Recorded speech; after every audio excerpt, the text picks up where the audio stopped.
En nombre de la Cumbre Mundial de Premio Nobel de la Paz, ofrecemos nuestras más sinceras felicitaciones y profundo agradecimiento a don Carlos Slim por su inquebrantable compromiso con la paz mundial.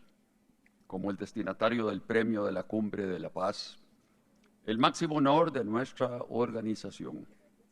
Este reconocimiento, establecido por el Premio Nobel de la Paz Mikhail Gorbachev, destaca sus contribuciones a la paz y a la justicia global.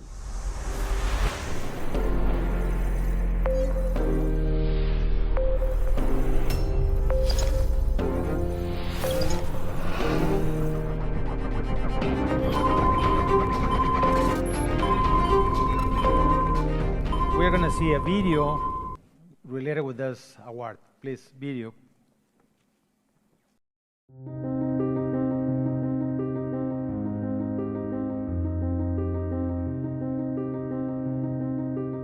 Carlos Slim nació en una familia de origen libanés profundamente enraizada en México.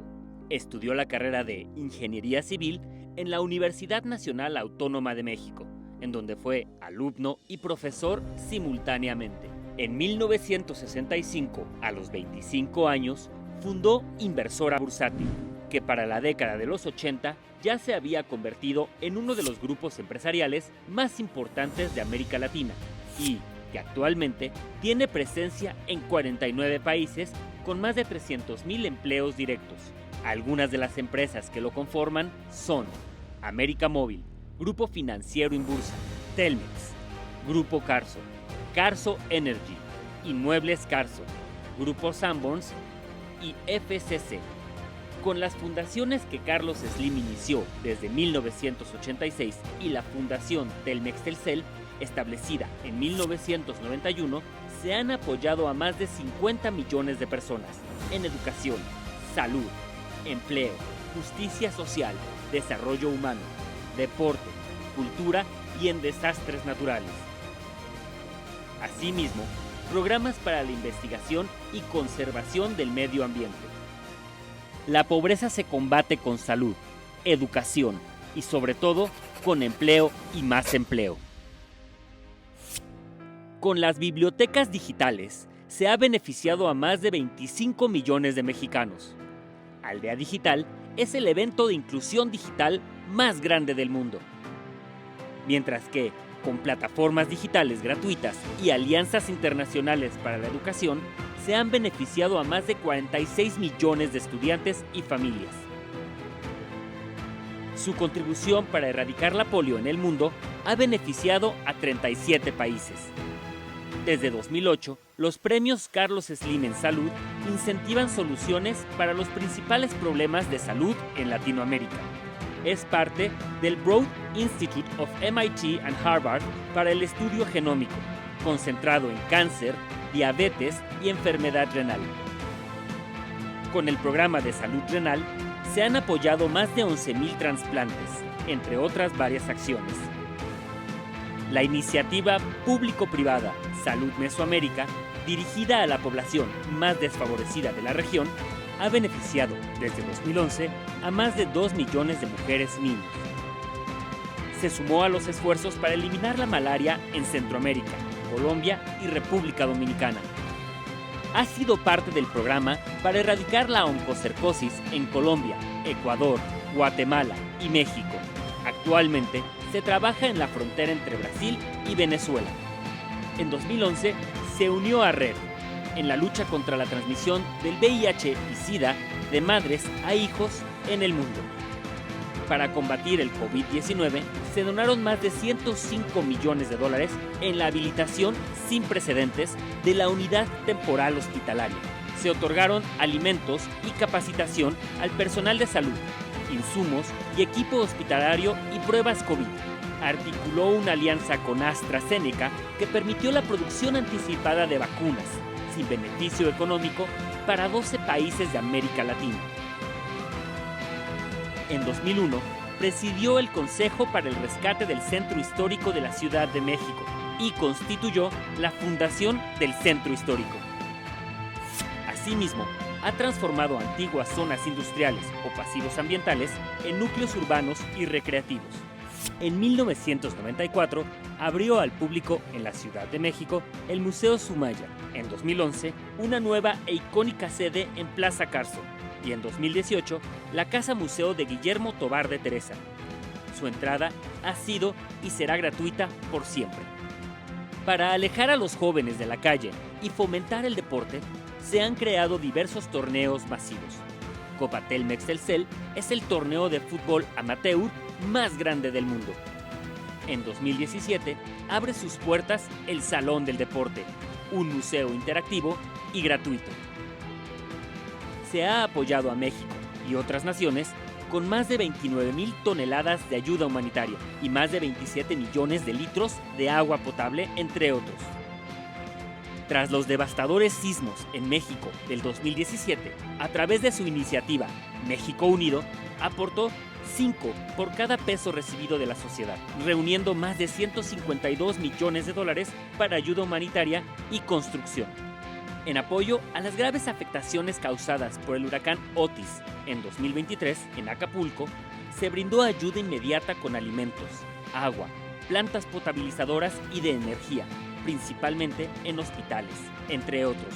Asimismo, convocó a sumar ayuda y aportó 2 por cada peso recibido. Se han reunido más de 28 millones de dólares para limpieza, fumigación, remoción de escombros, reconstrucción, materiales y otras necesidades. En 2009 se establece la alianza World Wildlife Fund Fundación Carlos Slim para la investigación, conservación de la biodiversidad y desarrollo sustentable de México. Con su apoyo, se renueva el Centro Internacional del Mejoramiento del Maíz y Trigo, en beneficio de agricultores de América Latina, África y el sudeste asiático. Abre el Pabellón Nacional de la Biodiversidad, un espacio de investigación, conservación, exhibición y aprendizaje. A lo largo de su trayectoria, ha sido distinguido con la Medalla de Honor al Mérito Empresarial de la Cámara de Comercio, la condecoración Leopold II, otorgada por el Gobierno de Bélgica, el Hadrian Award en Nueva York, otorgado por el World Monuments Fund. Fue nombrado co-chairman de la Comisión de Banda Ancha de la Unión Internacional de Telecomunicaciones por la UNESCO y el ITU, el premio Dwight D. Eisenhower de Liderazgo Global, otorgado por el Business Council for International Understanding, el grado honorífico de doctor por la Universidad George Washington, por su trayectoria filantrópica y sus contribuciones a los negocios y al desarrollo comunitario, el premio humanitario por su labor filantrópica y de apoyo a la educación por la Fundación Andrea Bocelli. Fue nombrado académico correspondiente de la Real Academia de Ingeniería en España, la Medalla de Honor otorgada por la Universidad Carlos III de Madrid, el Premio Nacional de Ingeniería de México, el Premio Sofía a la Excelencia de manos de Su Majestad la Reina Sofía de España, Premio Enrique V. Iglesias, otorgado por el Rey Felipe VI de España, y, recientemente, el Premio Juan Sánchez Navarro, por su labor en el desarrollo de México, otorgado por el Consejo Coordinador Empresarial, entre muchos otros. Carlos Slim es un apasionado de la historia y las artes, de la astrofísica, la naturaleza y los deportes, especialmente el béisbol. Pero ante todo, la mayor pasión que tiene, su familia. Ahora tenemos un mensaje muy especial que recibimos de Juan Manuel Santos. He is former president of Colombia, a Nobel Prize winner. Un saludo del corazón a mis queridos colegas Premios Nobel de Paz, a Ekaterina Sagladina y al equipo del Secretariado Permanente de la Cumbre Mundial de Premios Nobel de la Paz, a los dignatarios del Estado de Nuevo León y a la ciudad de Monterrey, y a mi querido amigo, el ingeniero Carlos Slim, y a todos los asistentes a este evento. Hace 25 años, en abril de 1999, se reunió por primera vez la Cumbre de Laureados con el Premio Nobel de la Paz en Roma, a iniciativa del expresidente de la Unión Soviética y ganador, él mismo, del máximo galardón de la paz, Mikhail Gorbachev.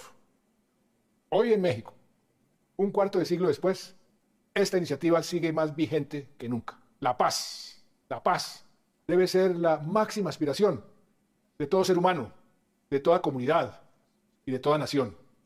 Sin paz no es posible el desarrollo económico, ni el desarrollo social, ni el desarrollo de la personalidad.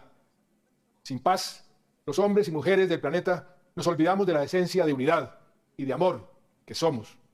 Porque aquellos que han trabajado y siguen trabajando por la paz en sus países y a nivel global son las voces que más merecen ser escuchadas. Y la voz de los laureados con el Premio Nobel fue un estímulo y una inyección de esperanza para todos quienes asistieron, especialmente para los jóvenes. Hoy la Cumbre de Premios Nobel de la Paz entrega su premio a un gran mexicano y a un gran latinoamericano que representa esta misma cualidad, el de saber leer los tiempos que vivimos. El ingeniero Carlos Slim, a quien tengo el gusto de conocer desde hace muchos años, comparte conmigo la admiración por el inspirador de las políticas de la perestroika y el glasnost, e incluso tuvo la oportunidad de reunirse con él. ¿A quién le cabe duda de que es un gran lector de los tiempos? Cuando las crisis económicas se asomaban en el continente, Carlos tuvo la visión y la audacia para hacer inversiones estratégicas en diversos sectores, en especial el de las telecomunicaciones, que demostraron la capacidad de los latinoamericanos para generar progreso y llevar bienestar y tecnología a los hogares y a las personas. ¿Cuántas empresas, cuántos puestos de trabajo, cuántos sueños cumplidos, gracias al empuje de un hombre que no tuvo miedo al futuro, sino que decidió crear uno mejor? La Fundación Telmex Telcel, que es sin duda una de sus creaciones favoritas, trabaja por la equidad en México y América Latina en áreas como la educación, con miles de becarios beneficiados, la salud, la justicia social y la cultura y el desarrollo humano, y apoya a otras naciones a afrontar los desastres naturales.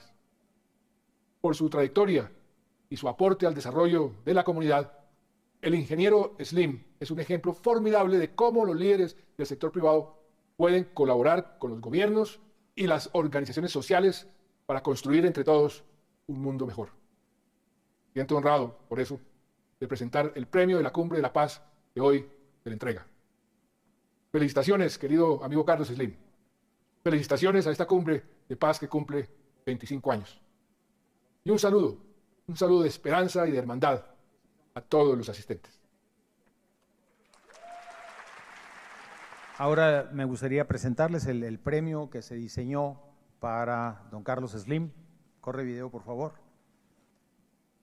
Miguel Peraza, Inquebrantable, 2024.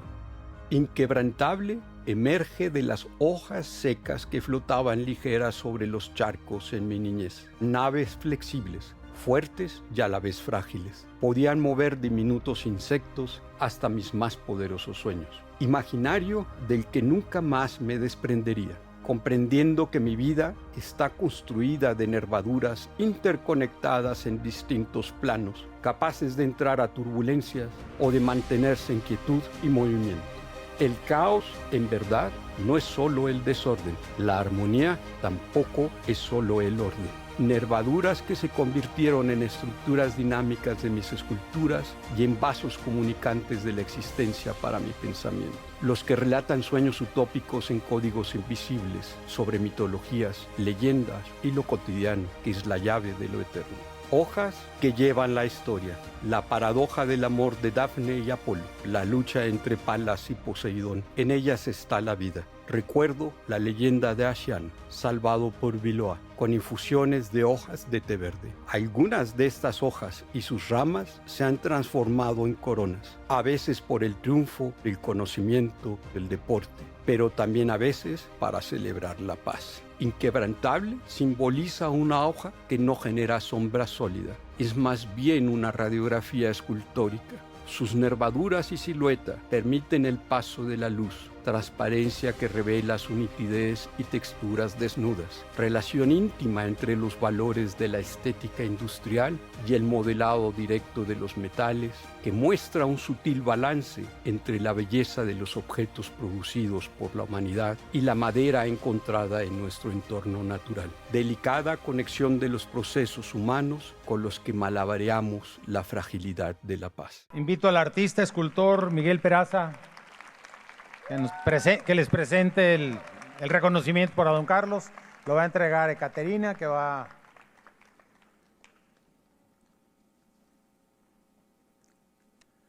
A continuación invito a Rigoberta Menchú, que va a acompañar a Ekaterina para hacer la entrega del reconocimiento, y a don Carlos Slim, que ya debe estar por acá con nosotros.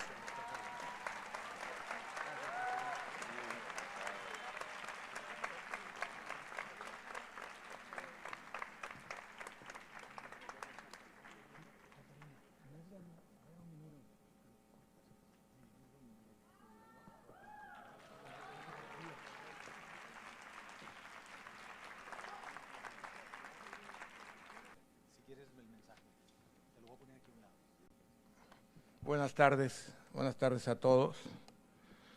Estoy sumamente agradecido de recibir este reconocimiento por parte de los muy estimados y admirados personajes laureados con el Premio Nobel de la Paz.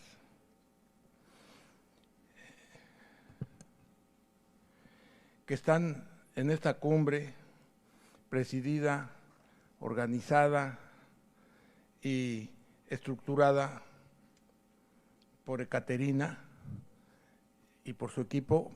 Les pediría por favor un aplauso para los organizadores de la cumbre, Ekaterina.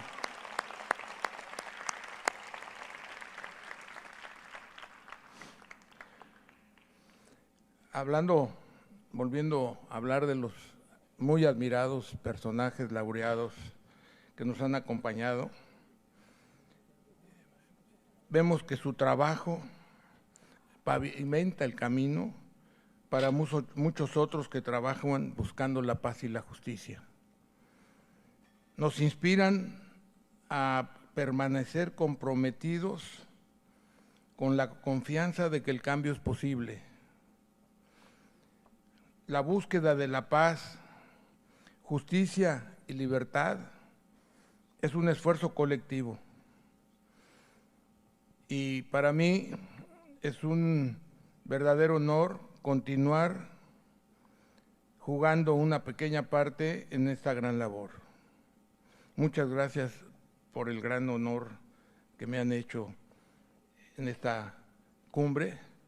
Les agradezco mucho todas sus atenciones y el aprendizaje que tuve durante la misma, y les agradezco a todos ustedes que estén aquí. Muchas gracias a todos.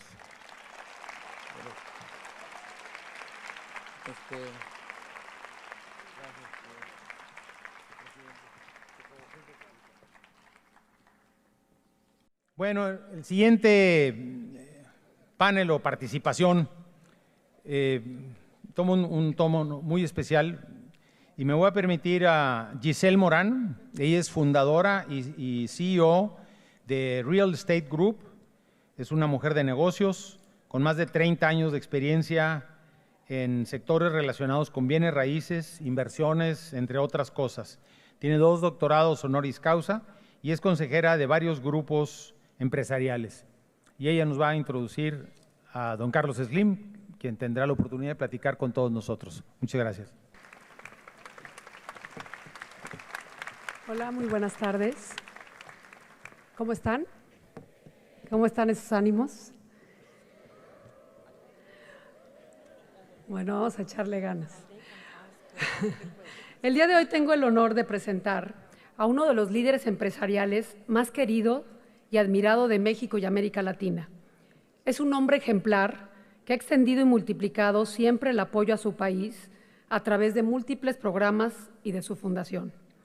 Siendo congruente de no dar el pescado, sino de enseñar a pescar, agregarle el valor y venderlo, ha contribuido creando más de 300,000 empleos directos y 1 millón de empleos indirectos. A través de sus fundaciones se enfocan principalmente en las áreas de educación, salud, desarrollo económico y social, medio ambiente, cultura y apoyo en desastres. Ha apoyado a más de 718,000 becarios en educación superior, educación básica y habilidades productivas. A través de sus plataformas en línea, hay más de 47 millones de personas aprendiendo en el mundo de habla hispana de manera gratuita. Solo durante la pandemia compró la vacuna de AstraZeneca, 150 millones de dosis para distribuir entre los países de América Latina. Creó el Hospital Temporal para la atención de pacientes con COVID que salvó la vida a más de 8,000 personas, donando los equipos adquiridos a los hospitales públicos después de la pandemia. Construye un museo en el cual concentra las obras maestras de la historia universal de arte totalmente gratuito, para siempre, para el mundo. Ha sido visitado por más de 10 millones de personas. Podríamos pasar todo el día hablando de las innumerables aportaciones que ha hecho a lo largo de su vida. Pero escuchemos su mensaje y recibamos, por favor, con un fuerte aplauso y muy cariñoso al ingeniero Carlos Slim Melú.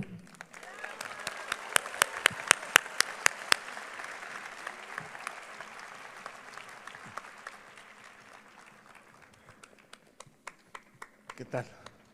¿Qué tal? Buenas tardes a todos.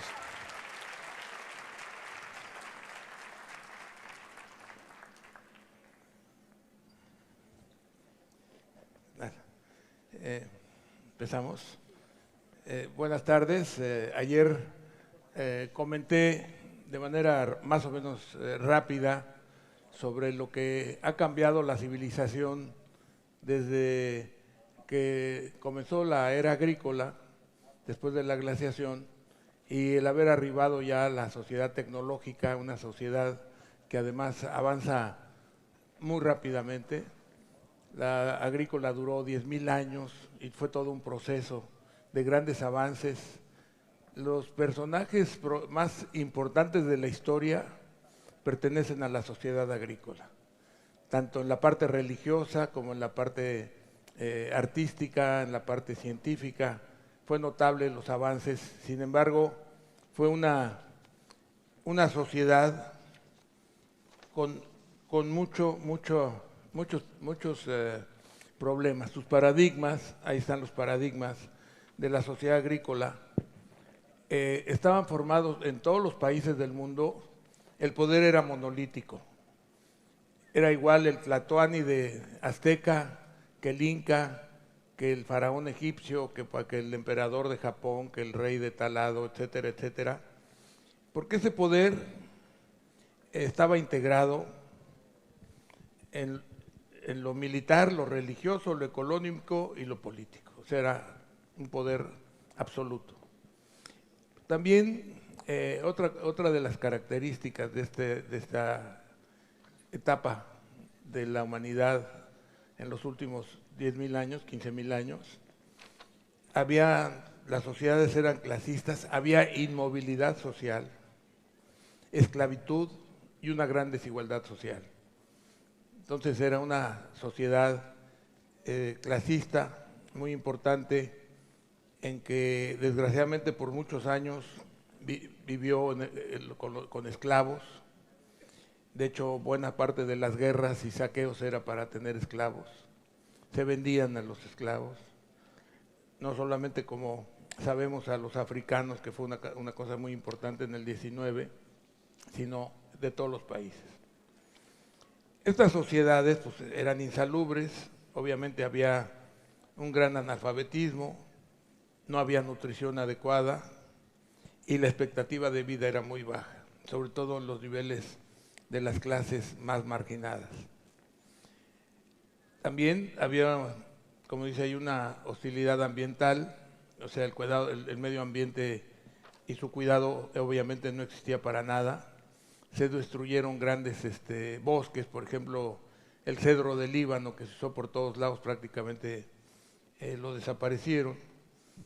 Eran sociedades, como decía ayer, que estaban en guerras constantes, haciendo conquistas para tener más territorios, saqueos, esclavos, etcétera. Entonces eran una época en que pues la paz era inexistente, los conflictos eran permanentes, los saqueos y las guerras eran enormes, las conquistas eran muy importantes.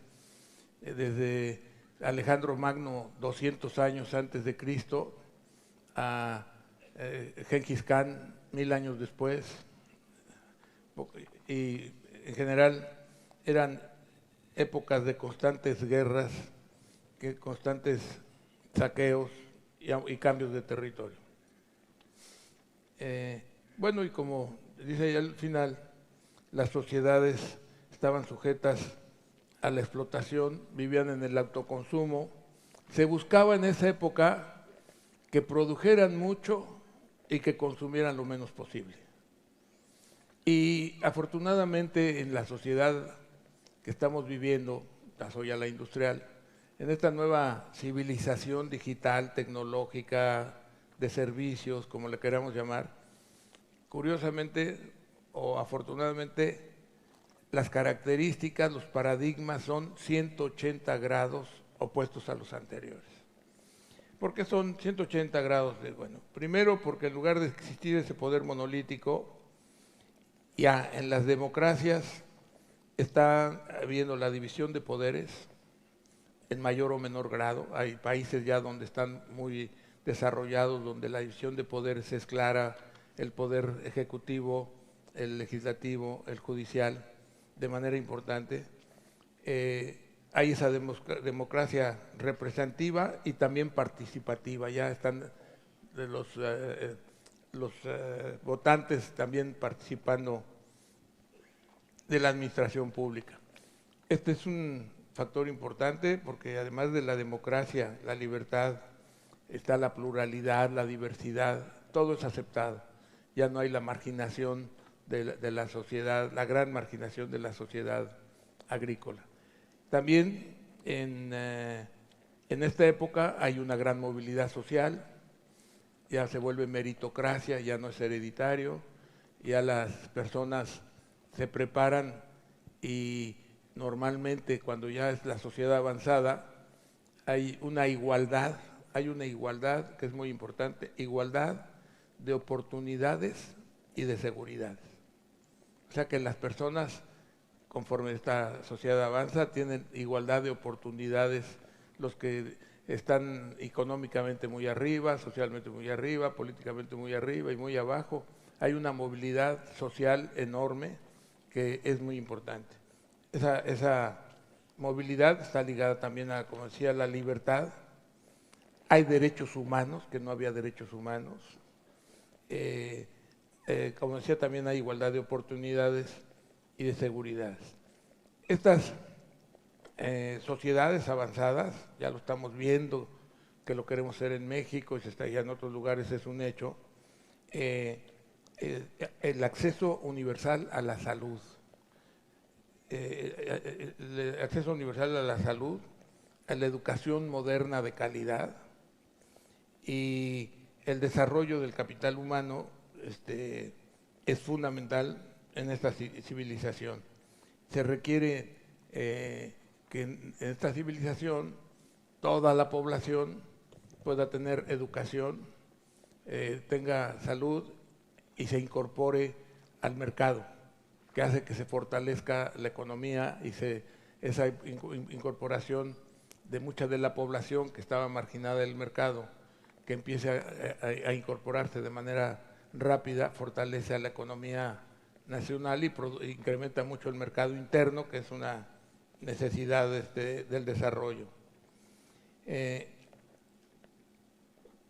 Entonces, comentaba también, dentro de esta parte del sentido bélico que teníamos heredado, ahora ese sentido bélico, si se dan cuenta, se está llevando, por ejemplo, al deporte, que hay un juego de fútbol o de béisbol, de americano, de béisbol, de lo que sea, las personas toman partido y ese sentido bélico de confrontación se conduce al deporte, lo cual es muy importante.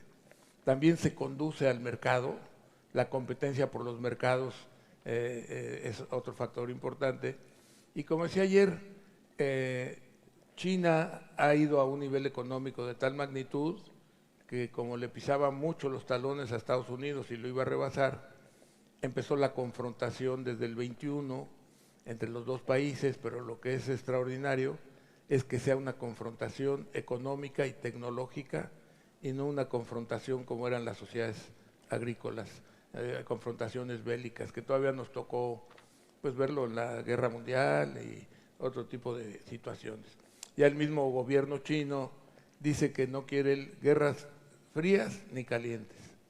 Y Estados Unidos pues, está pensando en lo económico y con esta aparición de la inteligencia artificial de manera tan acelerada, pues se está adelantando tecnológicamente, por supuesto, a China y a todos los otros países del mundo, y pues es de esperar que la economía americana se fortalezca, no solo por la inteligencia artificial, sino porque se dio cuenta que esa recomendación de los premios Nobel y de los tecnócratas, de que ya había una globalización y había que comprar donde fuera más barato, que eso hizo Estados Unidos, descuidó su industria, su fabricación de bienes, y eso provocó que cuando dejaron de surtir chips y dejó de poder acabar coches, de televisores, etcétera, se dio cuenta que no era tan inteligente tener esos bienes de los semiconductores importados de China, porque en cualquier momento suspendía la producción. Y ya se fue, ya va a producir en Estados Unidos, está produciendo en Japón, en Corea, por supuesto en Taiwán, que es muy importante. Pues ya Taiwán se está yendo a Arizona, ya muchos están yéndose a producir a Estados Unidos, y las empresas americanas están muy apoyadas por el gobierno americano para que desarrollen toda la producción de chips, y es probable que en 3 años o 5 años vuelva a ser un gigante en la producción de semiconductores. Seguramente hay otros bienes que se da cuenta que tendrá que producirlos en Estados Unidos, y lo que es más interesante para nosotros es que muchos de esos bienes se van a producir en México. Entonces ese tratado del 94, que fue relativamente importante, pero que tenía mucho de maquila, ahora va a tener, esperemos, mucho de asociación, el partnership que le llaman, ¿no? Que seamos socios para producir muchos de los bienes que se hacen en China.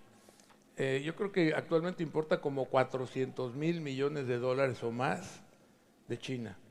Entonces, conforme México pudiera producir el 20%, el 25%, sería extraordinario.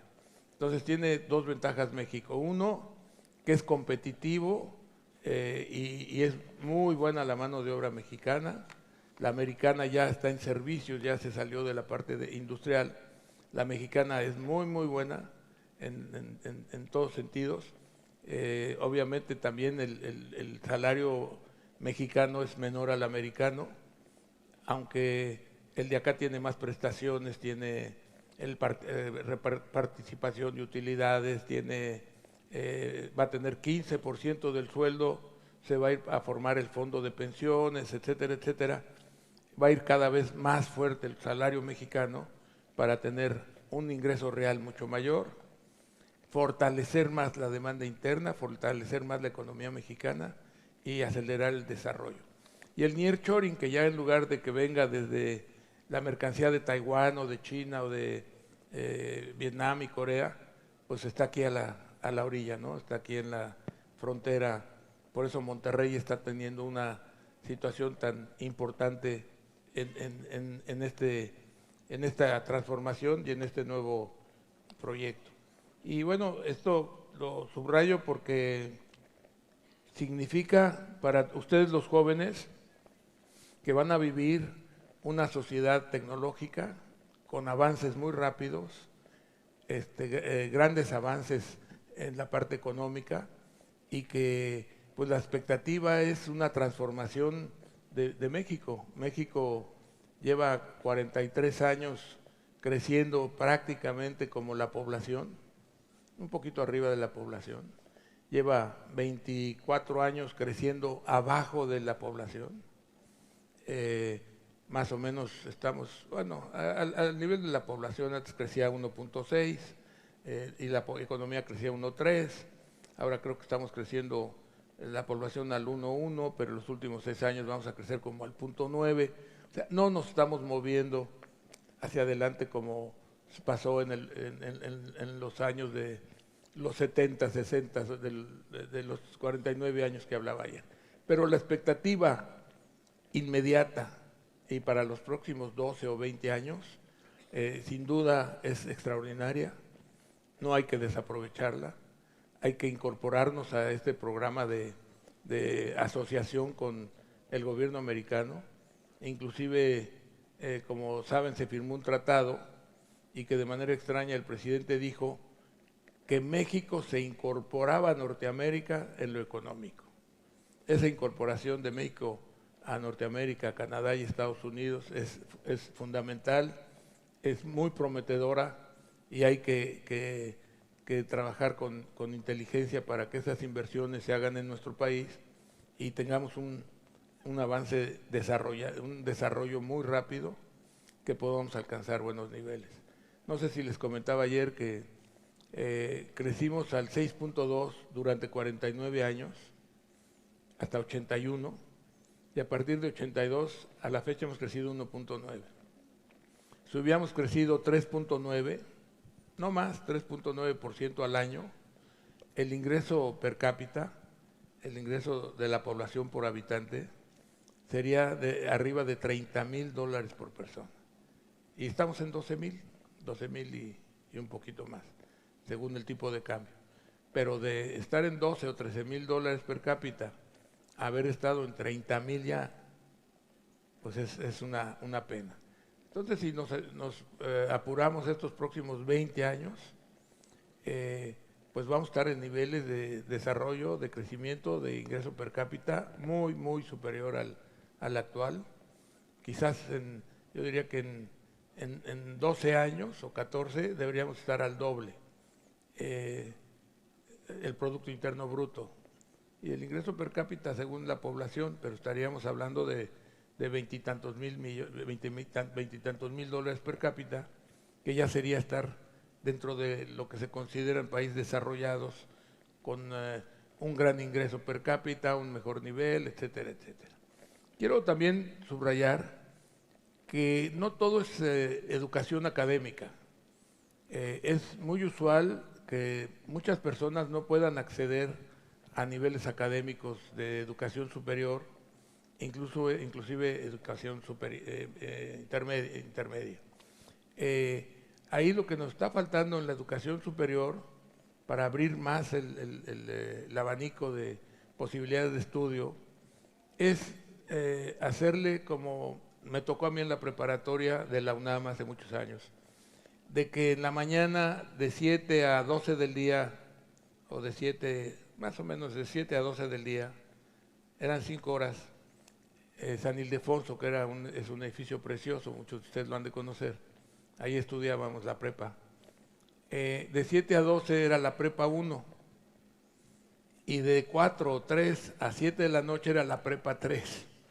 Entonces, bueno, pues usar el inmueble universitario, hablo a nivel de todos los países, digo, de todos los estados, todas las universidades, que se trabajara en la mañana un grupo, en la tarde otro, entonces ya estaríamos duplicando la capacidad de la universidad, y que además ya hubiera la posibilidad del estudio no personal, el estudio en la red, que algún muchacho o miles de muchachos se pongan a estudiar a través de la red y que vayan a la universidad a hacer los exámenes y que se les reconozca las materias por el conocimiento, no por la asistencia, por el conocimiento, y que eso permita acelerar el proceso.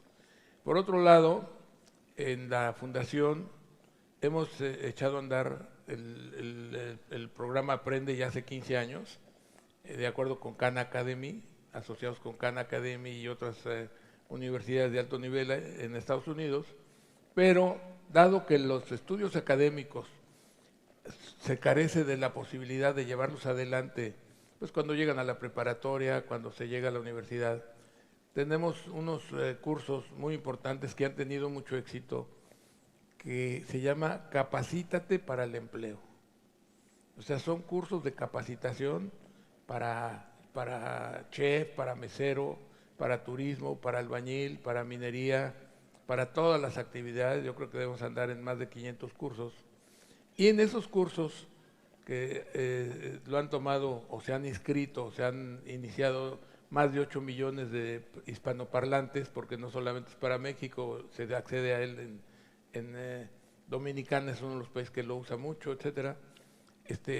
Se estudia con esos cursos y se dan diplomas, y esos diplomas facilitan mucho el ingreso al trabajo.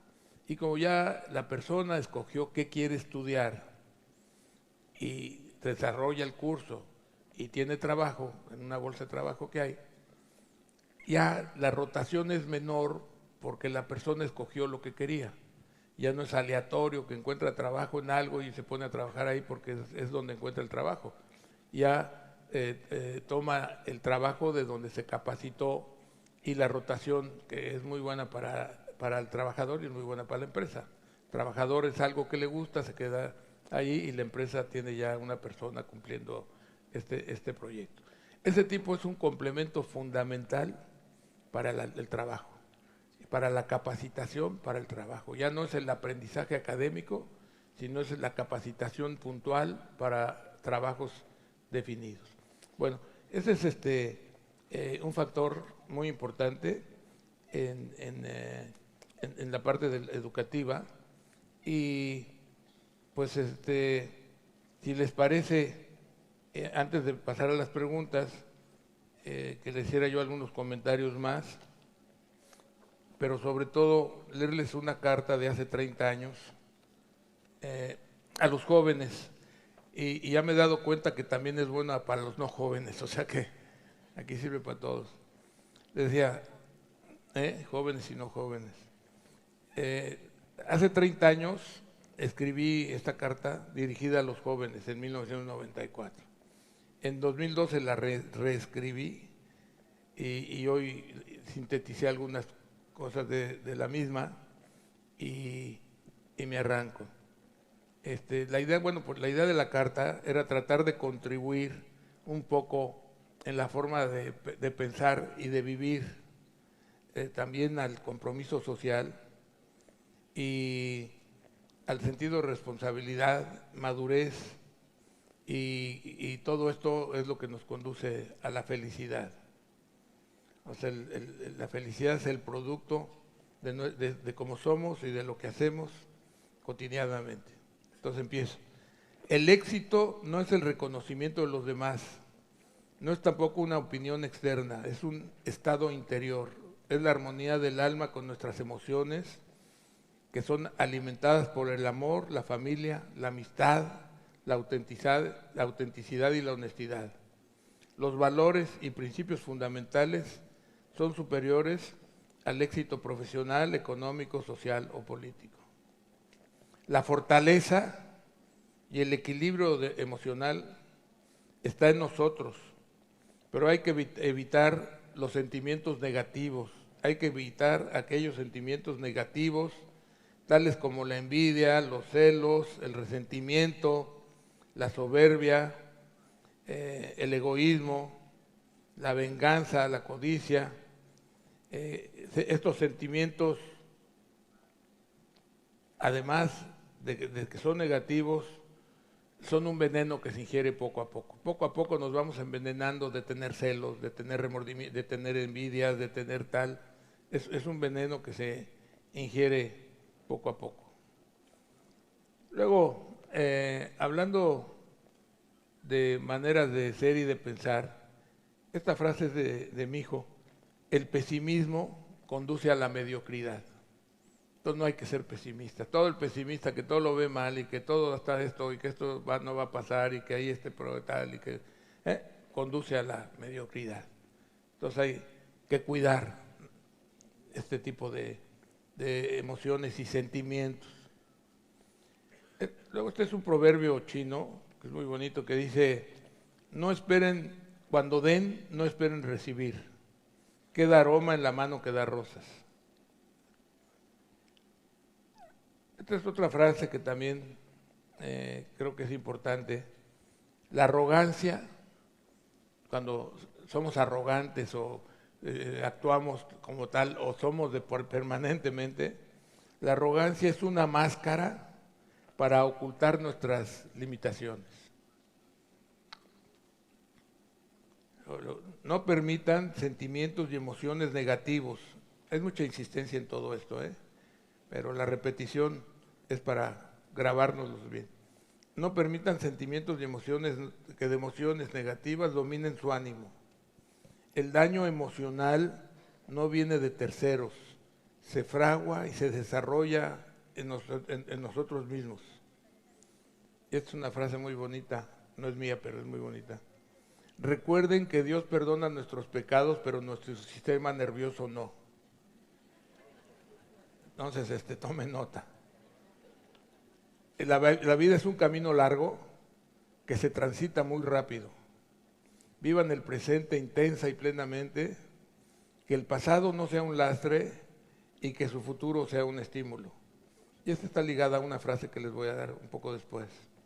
O sea, la vida es un camino largo, pero se transita muy rápido. Vivan cuando estén creando, cuando estén resolviendo problemas, cuando estén construyendo, cuando estén estudiando, vivan con un sentido de urgencia. No empiecen, abandonen, con un sentido de urgencia cuando estén creando e innovando. Vivan con sentimientos, insisto, y emociones positivas, como el amor, la amistad, la lealtad, el valor, el buen humor, el entusiasmo, el optimismo, la autoestima es muy importante, la autoestima. Vivir con paz, con serenidad, con responsabilidad, y que los sentimientos opuestos no invadan su alma, que no invadan su espíritu, que no los dejen echar raíces. Cuando los sentimientos empiezan a ser negativos, échenlos rápidamente de ustedes. Luego, esto es otra frase que está ligada a la anterior un poco. Muchas veces cometerán errores, es humano y usual, todos cometemos errores, pero traten de que sean chiquitos, que sean menores, que no sean grandes errores. Traten, si no son, pues ni modo, pero traten de que sean menores. Acéptenlos, corríjanlos y olvídenlos. No se obsesionen con ellos. Recuerden que el cielo y el infierno está dentro de nosotros. Lo que más vale en la vida no tiene precio. Es el amor, la amistad, la naturaleza, los colores, los sonidos, los olores que son percibidos por nuestros sentidos y sentimientos, y que los apreciamos cuando estamos despiertos y con amor a la vida. Nacer es un milagro. Debemos amar la vida siempre. Si cualquiera que sea la circunstancia, hay que amar a la vida. Nos hace más fuertes, nos desarrolla un sentido positivo interno y hacia los demás. Esta frase también es un poco repetida de lo anterior, pero esto es muy importante. Vivan sin miedos y sin culpas. No tener miedo, no tener culpas. No vivir con culpas. El miedo es el peor sentimiento del hombre, nos debilita, nos inhibe a la acción y nos deprime. Las culpas son un lastre que nos obstruyen y dificultan el presente y el futuro. Elimínenlos, ambos. Hay que aceptarnos como somos, con nuestros méritos y con nuestros defectos. La ocupación desplaza la preocupación y los problemas al enfrentarlos desaparecen. Los problemas deben hacernos cada vez más fuertes. Eso dicen de los problemas que son cobardes. Cuando hay un problema que nos está atosigando y lo enfrentamos, ¡pum!, desaparece el problema muchas veces. De los fracasos hay que aprender. Los éxitos deben ser estímulos callados. Debemos vivir con una autoestima alta y fuerte, sin permitir que se debilite ante circunstancias negativas. Vivan con su inteligencia y sus sentidos despiertos y alertas para amar y disfrutar la vida. Luego, esta actitud es importante cuando la gente es sencilla, es muy valioso que sea sencilla, pero que no sea sencilla por timidez o porque no tiene autoestima. Cuando la razón es la baja autoestima, no tiene la sencillez, funciona regular, se va haciendo uno más chiquito. Tenemos y esto va con lo que leí hace un rato, tenemos la fortuna de vivir en una nueva civilización, eso para todos los jóvenes sobre todo, la fortuna de vivir en una nueva civilización generosa, de libertad, democracia, pluralidad, diversidad, de conocimientos, con derechos humanos, desarrollo tecnológico, innovación, creatividad y sobre todo movilidad social, con cuidado del medio ambiente y en el que el desarrollo, al que me refería también antes, el desarrollo económico sobre todo y humano, se sustenta y retroalimenta con el bienestar de todos. ¿Qué quiere decir esto? Que la sociedad agrícola, la economía funcionaba a base de que el agricultor y el esclavo trabajaran mucho y consumieran poco. Y ahora es al revés. El desarrollo se sustenta en que los demás tengan el bienestar de todos. Quiere decir que tengan acceso a la economía, tengan un salario real bueno, que se incremente su nivel socioeconómico. Eso fortalece y sustenta y retroalimenta el desarrollo y el bienestar general. O sea, se desarrolla el bienestar y el desarrollo en que los demás estén bien, que formen el mercado, la demanda, la economía, suba de nivel el país. Hoy más que nunca hay que combatir la pobreza y la ignorancia. Antes combatir la pobreza, yo ya cambié de palabra, ya digo eliminar la pobreza. Ya no es combatirla, porque la verdad es que se combate bastante mal. Hay que eliminarla. Hay que combatir y eliminar la pobreza, no solo por razones morales, porque antes era un asunto de justicia social, de ética y un problema moral, sino que ahora es por una necesidad económica además. Porque en lugar de que estén marginados en la pobreza, en la ignorancia, se incorporan a la modernidad, se incorporan a la economía, tienen trabajo, tienen ingreso, hacen más grande la economía interna, fortalecen el mercado interno, y eso tiene ya una razón económica.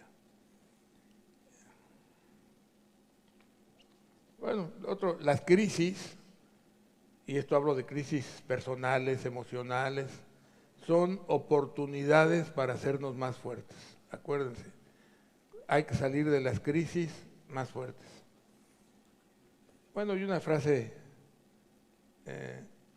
que tenemos también de los principios, que al final de la vida nos vamos sin nada, que debemos dejarle un mejor país a nuestros hijos, pero es más importante dejarles mejores hijos a nuestro país.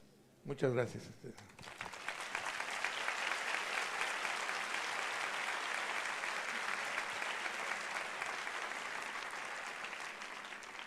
Muchas gracias ingeniero por los paradigmas civilizacionales y sobre todo por este mensaje para los jóvenes y no jóvenes.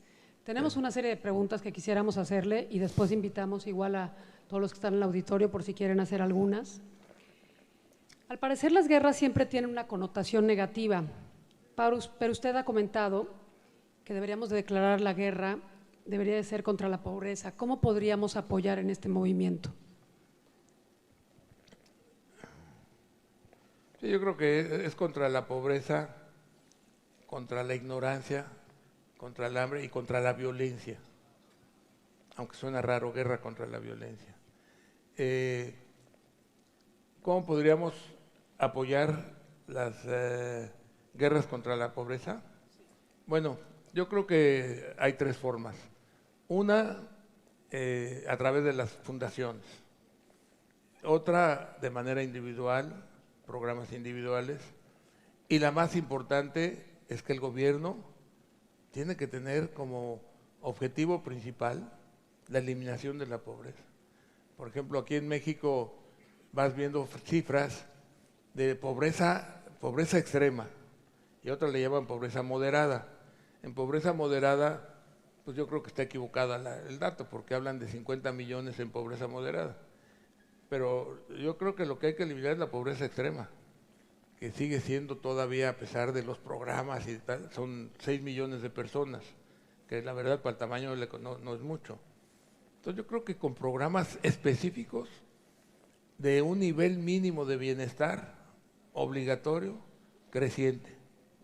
O sea, el nivel mínimo que debe tener una persona, una familia, tiene que ser, por decir algo, vamos a decir, el salario mínimo o algún nivel. Y ese debe ser el nivel mínimo de bienestar. Y al mismo tiempo, subir la capacitación para que no solamente sea una entrega que se le hace a la persona, sino que también tenga capacitación y trabaje. Ahorita estamos pensando en un programa, con la experiencia de Acapulco, estamos ya al nivel de las casas, de la reconstrucción de casas, que fue uno de los últimos. Primero fue obviamente la falta de agua, entonces potabilizadoras, de hambre, de salud, de fumigación, etcétera, etcétera.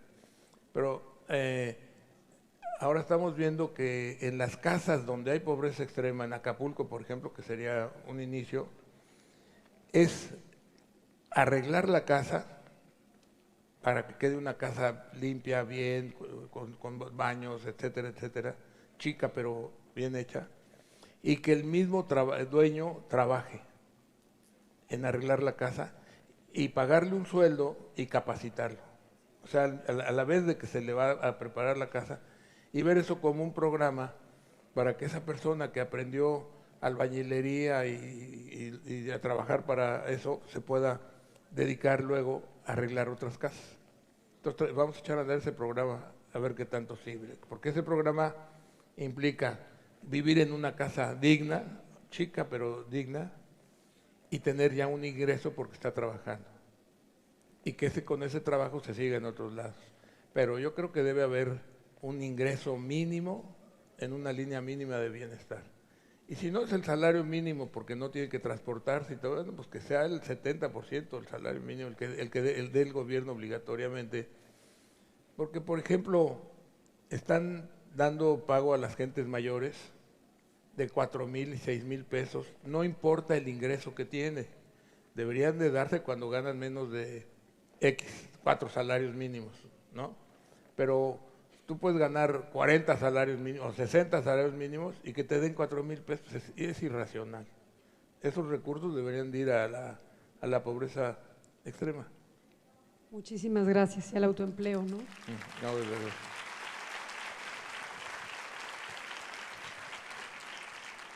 En este foro de paz y en esta conversación, ¿cuál es su visión? ¿Cuál es el mensaje que usted quisiera dar en contexto? Está buena la pregunta. Bueno, primero, decía yo que el cambio, cuando se pone a ver uno lo que eran las guerras en la sociedad agrícola, hombre, eran terribles. Los esclavizaban, los mataban, bombardeaban, conquistaban, sometían, etcétera, etcétera. Yo creo que eso ya se ha atenuado mucho, afortunadamente. Si nos damos cuenta, antes de esta guerra absurda de Ucrania e irracional de Gaza, pues había cierta paz. O sea, casi había paz. Ya vemos que ya no hay guerras en Europa, no hay guerras en América, no hay guerras tal. Comentaba ayer que donde se veía que había guerras, por ejemplo, en algunos países de África, era en países donde todavía están en sociedad agrícola, casualmente sigue siendo la sociedad agrícola, ¿no? Las decisiones que se han tomado. Yo no soy tampoco tan pesimista sobre la cuestión nuclear. Yo creo que es una gran irracionalidad y ya llevamos no sé cuántas décadas, creo que 6 décadas, conscientes de que no hay que usar armas nucleares. Yo creo que el primer anormal que llegara a usar un arma, se van a ir todos sobre él, ¿no? En eso estoy más tranquilo. Y en lo demás, pues que es una desgracia que no haya líderes, están borrados todos, oscuros, invisibles. Es increíble que Naciones Unidas tome una decisión prácticamente unánime y la veten. Yo creo que hay que cambiar ahí algunas de las circunstancias para que las Naciones Unidas funcionen. Son una burocracia enorme que no se ve que cuando hay algún problema, el Consejo de Seguridad o tal. Yo creo que es una institución que debería de ser más fuerte y que los países 3 o 4 no pudieran vetar cualquier cosa, porque el apoyar guerras pues es una tontería, es un absurdo. Yo veo que todo esto de de guerras en esta nueva civilización, guerras de tipo militar en esta nueva civilización, son irracionales, anormales y que tendrán que eliminarse. Y para eliminarlas, pues hay que ver que las Naciones Unidas tengan mayor autoridad y que no sean tan, pues, que no se veten este tipo de cosas en forma tan sencilla. Muchas gracias. Gracias. ¿Qué medidas considera que se deben de implementar para impulsar el desarrollo económico en América Latina? Perdón, me vuelvo a la pregunta anterior. Eso es las guerras, eso es que la paz, que haya paz entre países. Pero lo que es muy preocupante es que ahora no hay paz dentro de los países. Entonces ya tenemos que irnos a buscar que haya paz en los países, que haya libertad, que haya seguridad en los países, que no haya violencia, que no haya tal. Y eso comentábamos ayer, que las familias bien formadas, con principios, con valores, son pilares fundamentales para la sociedad y para que la sociedad esté unida y que la sociedad haya paz social dentro de los países. Creo que eso es lo que tenemos que trabajar más que la misma paz entre naciones, la paz dentro de los países. Y eso es muy importante, porque en lugar de ir para mejor, va para peor. Lo que antes era un problema de paz entre las naciones, no había problema interno, pero ahora el problema es dentro de los países, ¿no? Yo creo que sí hay que atacarlo. Yo creo que es a través de la familia, a través de la unidad nacional, de los derechos, la educación, los objetivos comunes. Obviamente hay que tratar de eliminar la droga, el alcohol, lo que descompone a las familias, lo que descompone a la sociedad, las armas. Ahora, yo no he visto nunca los videojuegos, pero hay videojuegos muy violentos que inducen ya vimos en Estados Unidos los que llegan a matar a las escuelas, ¿no? Yo creo que hay que eliminar todo ese tipo de cosas y encauzarnos a sociedades unidas, con valores, con principios, con objetivos positivos, que sería fantástico y sería también un factor de apoyo al desarrollo económico y social. Y básicamente, el desarrollo, pues lo que hay que hacer es invertir, incorporar a las personas que estén más marginadas al consumo, a la economía, a que tengan ingreso. Es bueno para que las personas salgan de una pobreza irracional que estén en una economía marginalmente. Es bueno que se incorporen para las personas y para la economía, porque entonces tienes un mercado más grande, hay más actividad económica, hay más empleo, y eso ayuda al desarrollo, pero sobre todo inversión. Aquí en México debemos, ojalá, irnos a una inversión del 25 del PIB al 28 del PIB, vamos a decir. Podríamos crecer al 5 o 6% anual en lugar del 1,4. Y vemos cómo China crecía al 10 y al 12, claro, ellos invertían 40 del PIB. Pero vamos a hablar de 25 o 28 del PIB, poder crecer 5 o 6% al año. Igual los países de Latinoamérica tienen que hacer inversiones y hay dos cosas que hacer, ¿no? Invertir para tener el desarrollo y el crecimiento, pero ese crecimiento a incorporar también, no solamente el crecimiento puro, sino incorporar a la población que está en el desempleo o en los bajos ingresos, e irlos incorporando a la economía de manera más importante, que además eso ayuda a que se desarrolle más el país. Muchísimas gracias, ingeniero. Creo que el tiempo nos apremia, ya nos están diciendo que recortemos las preguntas. Entonces quisiera ser muy concreta y después nada más dejarles, si quieren, una pregunta al público, así que la piensen muy bien. Aquí tiene una opción, a ver si le pasan el micrófono. Mientras quisiera preguntarle, para usted que ha recorrido varias décadas y que ha alcanzado, yo creo que lo que muy pocos seres humanos en la vida. No, ya somos muchos los que llegamos a los 80. Bueno, varias eso sí, décadas. Eso sí. 8. No me refería a eso, me refería en cuanto a logros. Sí, no. 120 con salud, primero Dios. Oiga, ¿cuál sería su más grande sueño para la humanidad? ¿Qué es lo que a usted le gustaría ver que pudieran lograr todos estos jóvenes y que se inspiraran en un líder como usted? No, pues lo que hemos comentado, paz, libertad, que haya seguridad para que haya libertad. Tienen el mundo abierto, pero si tenemos problemas de violencia, de falta de libertad, de falta de tal, como hay muchos países, ¿no? Yo creo que lo ideal es ver a México, por decir algo, me gustaría que fuera toda Latinoamérica y África también, etcétera, que alcanzáramos un nivel de desarrollo que nos permite ir hacia adelante.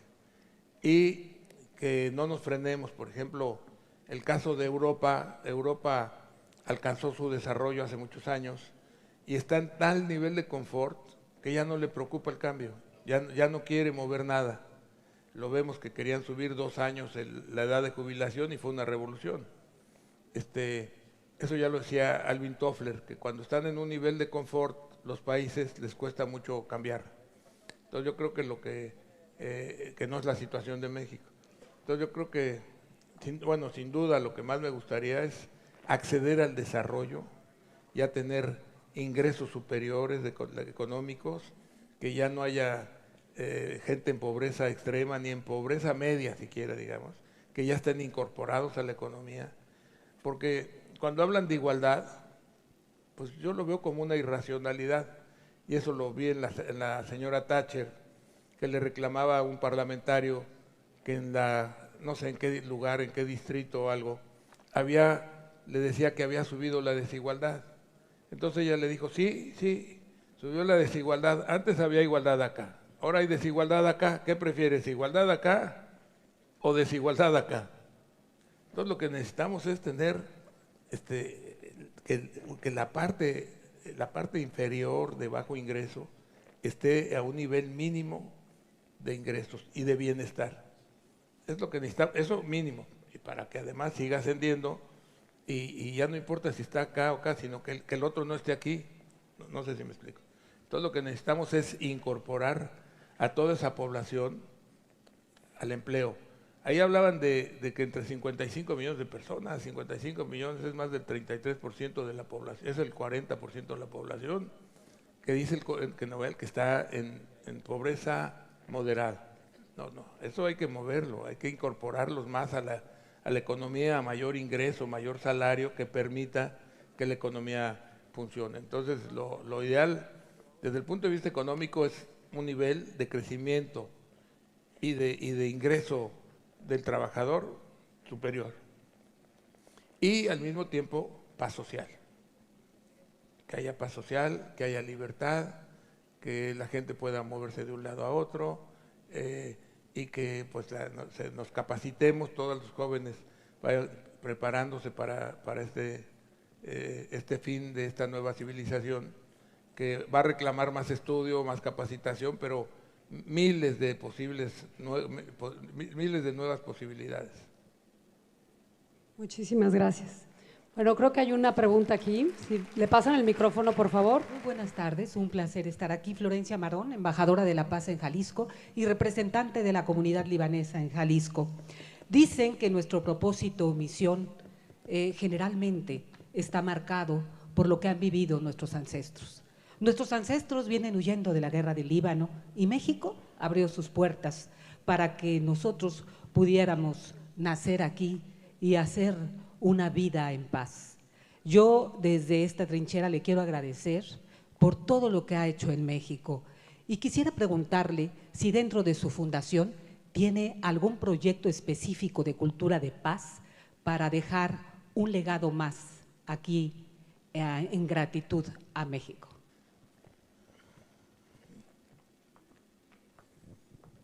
En la fundación tenemos muchos proyectos de educación, de salud, de cultura, etcétera, etcétera. Y tenemos afortunadamente el sobrino bostoniano de Gibran, pudimos adquirir la colección de Gibran, sus dibujos, sus pinturas, pero sobre todo su obra, el Loco, el Profetas, etcétera. Tenemos mucho interés en difundir todo lo de Gibran de manera más amplia, y dentro de la fundación, obviamente, a través del deporte, a través de la solidaridad de las personas, de los programas, sentimos que se ayuda mucho a la familia, nos interesa mucho la formación familiar y que los jóvenes se incorporen a los estudios y a la sociedad muy positivamente. Tenemos como 20,000 o más becarios cada año. Hacemos un evento de 10,000 en el auditorio, en donde vienen personajes a hablar con ellos. Vino Gorbachev, vino Clinton, fue el último, Hillary vino el presidente Sarkozy, y al mismo tiempo que vienen presidentes políticos, gobernantes, viene el chef José Andrés, vienen deportistas, vienen de entretenimiento. Es un programa como de 8:30 o 9 de la mañana a 11 de la noche, con los muchachos en el auditorio, que van 9,500 más o menos, más como unos 30,000 que están en las redes. Entonces eso ha sido muy importante en la formación de los jóvenes. Son muchachos todos universitarios. Y bueno, tenemos programas de fútbol con 230,000 muchachos en el torneo, o de béisbol, el importante es el de fútbol, con reconocimientos de récord Guinness, y todo eso pues es que la juventud esté ocupada, que esté haciendo algo, que esté estudiando, que esté haciendo deporte. Ha funcionado muy bien. Tenemos otro programa que estuvimos sacando personas que están en la cárcel y son inocentes. Se estima que el 20% de los que están en las cárceles son gente inocente. Pero aparte de que están en la cárcel y son inocentes, hay otros que ya son juzgados y que no están en la cárcel por pobres, porque no tienen el dinero para pagar su fianza. Y ahí llegamos a dar 8,000 fianzas en un año. Estamos promoviendo que siga de nuevo lo de las fianzas, porque por algún motivo irracional o no sé con qué fin prohibieron ya las fianzas. Entonces piden que depositen el dinero. O sea, devolvieron más difícil a alguna persona que no puede salir porque no tiene para pagar la fianza o no tiene abogados para defenderlo. Le pusieron más difícil la posibilidad de que salga. Entonces eso lo estamos peleando para recuperarlo.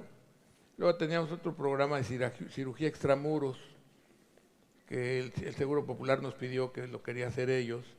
Esto lo iniciamos cuando era secretario de Salud el doctor Juan Ramón de la Fuente, y es un programa muy bonito porque todos los doctores dan su tiempo gratuito el fin de semana, los mejores doctores cirujanos, para ir a lugares remotos, a enseñar a los médicos locales la cirugía. El gobierno, a través de la Secretaría de Salud de los estados, busca a las personas que están enfermas y nosotros pagamos los viáticos y los instrumentos.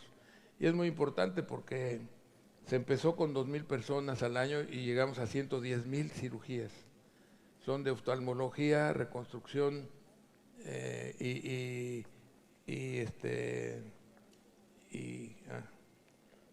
bueno, son de 3, pero las personas acaban viendo, otros terminan caminando porque ortopedia es lo otro.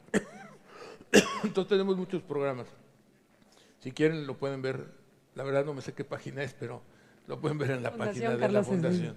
En la página de la fundación. Ahí están básicamente, hacemos muchas cosas también con los migrantes. Hay muchos programas, tenemos muchos programas en la fundación. Muchas gracias, agradecemos a don Carlos sus pensamientos y sus ideas y el apoyo que hace para todos estos proyectos.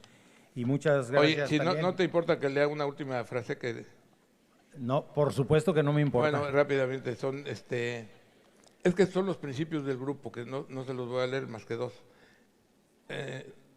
todos los tiempos son buenos para quienes saben trabajar y tienen con qué hacerlo. O sea, eso de que no, es muy mala época y tal, lo digo para los muchachos, ¿no? Todos los tiempos son buenos. Bueno, y otra de las frases es de que el empresario es un creador de riqueza que la administra temporalmente. O sea, todos nos vamos sin nada.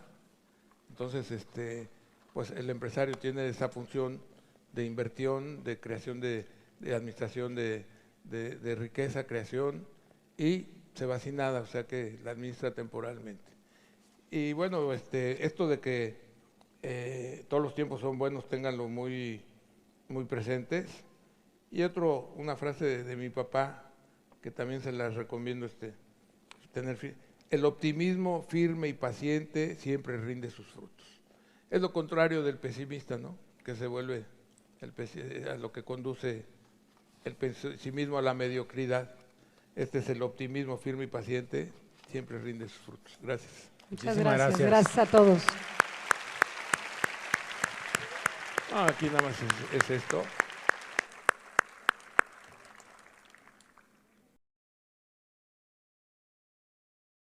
Amigos y amigas de la cumbre, termina hoy otra cita con la paz, pero continúa nuestro compromiso de avanzar con acciones concretas hacia ella.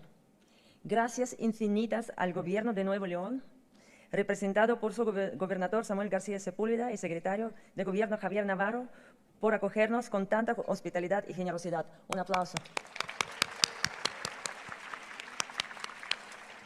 Gracias, muchas gracias a nuestra socia en la organización de este evento, Cristina González Parás. Gracias a los incansables voluntarios. Gracias a mi equipo maravilloso del Secretariado Permanente y gracias a los oradores y panelistas, gracias al público que asistió con entusiasmo. Y gracias, por supuesto, a los Premios Nobel de Paz. Una vez más, nos han inspirado con sus historias y reflexiones. Muchas gracias.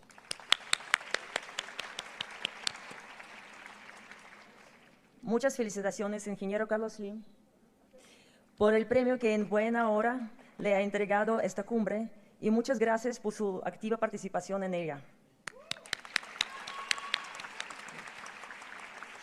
Usted es un ejemplo de emprendimiento, de solidaridad, de compromiso social para millones de ciudadanos de México y del mundo. A través de su vida ha construido un puente entre la paz y el progreso, basado en valores éticos que comparte con las nuevas generaciones. Cuando un hombre alcanza su realización superior, es capaz de expresar las virtudes y la belleza de este mundo y de compartirlas con los otros. Eso ha hecho usted, ingeniero Slim, a través del Museo Sumaya y el Pabellón Nacional de la Biodiversidad, un acto de amor para toda la humanidad. Muchas gracias. En esta semana hemos reunido lo mejor de la inteligencia y de la voluntad humanas para reafirmar una verdad universal. Solo es posible un mundo cuando los hombres y mujeres encuentran la paz en su corazón. Si nuestro corazón no está dividido en conflicto, nuestro entorno estará dividido e en conflicto. Por eso, la primera tarea que tenemos es la reconciliarnos con nosotros mismos y buscar la luz que habita en nuestro interior. Una persona que se conoce, que se ama, que descubre en sí la chispa divina del amor, jamás empuñará un arma para dañar a otro. Una persona feliz no hiere, no entra en guerras, no conspira por el poder o por el dinero. Por el contrario, una persona con miedo convierte ese miedo en odio, en rechazo al diferente, y esa es la fuente de todas las guerras. En este foro se ha hablado de la relación entre el progreso y la paz. El progreso tecnológico, económico y de todo tipo es una mejora en la vida, pero no su base. La base de la vida humana sobre la cual se construyen sociedades pacíficas es un comportamiento que responde a valores superiores, éticos y espirituales, como la fraternidad, compasión, familia, amor.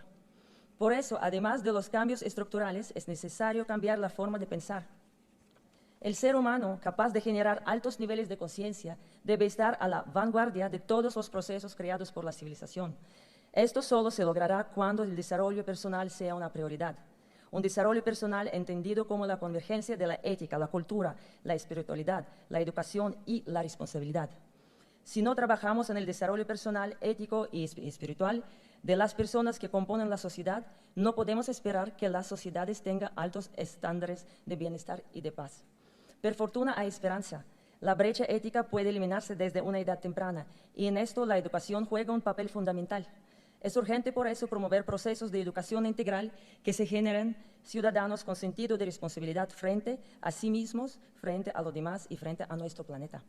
Queridos amigos y amigas, al terminar esta cumbre quiero invitarlos a preguntarse, ¿qué sentido viene de mi vida? Los seres humanos somos como barro en manos de un artesano. Tenemos en nosotros el potencial para convertirnos en lo que queramos. Todo depende de la respuesta que demos a esta pregunta. ¿Qué sentido tiene mi vida? ¿La usaré para dañarme y dañar?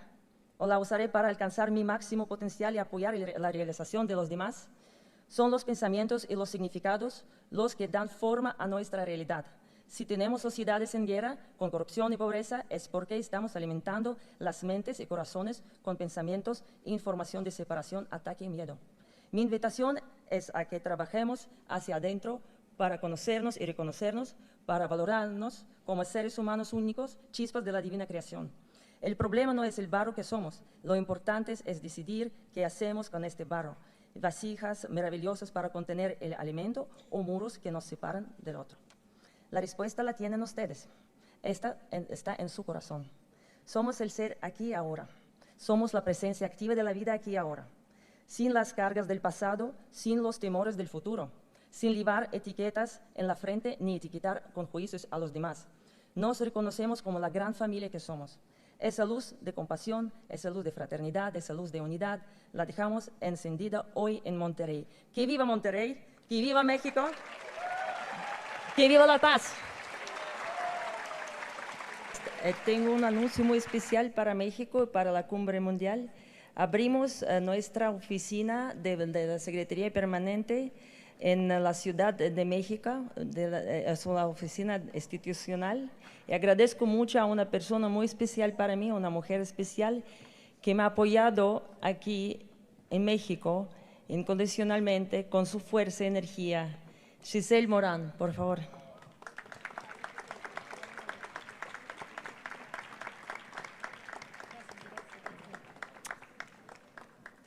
Muchas gracias a todos por esta cumbre, por estar aquí, por hablar de paz, pero sobre todo los invito a todos a que seamos paz, que hagamos la paz y que seamos paz en un mundo de guerra. Gracias.